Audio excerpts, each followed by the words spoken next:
జీవితంలో కొన్నిసార్లు మార్గం కనిపించకపోవచ్చు, మన ప్రయత్నాలు ఫలించలేదని అనిపించవచ్చు.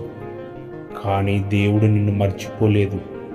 నువ్వు పడుతున్న ప్రతి కష్టం ఆయన చూస్తున్నాడు. సమయం వచ్చినప్పుడు ఆయన నీ జీవితాన్ని ఆశీర్వాదాలతో నింపుతాడు. కాబట్టి నమ్మకం మొదలొద్దు. దేవుని మీద విశ్వాసంతో ముందుకు సాగు. ముందు దేవుని పని చేస్తూ వెళ్ళు, తర్వాత దేవుడు నీ పని చేస్తూ నీ వెంట ఉంటాడు. భయపడకు మిత్రమా.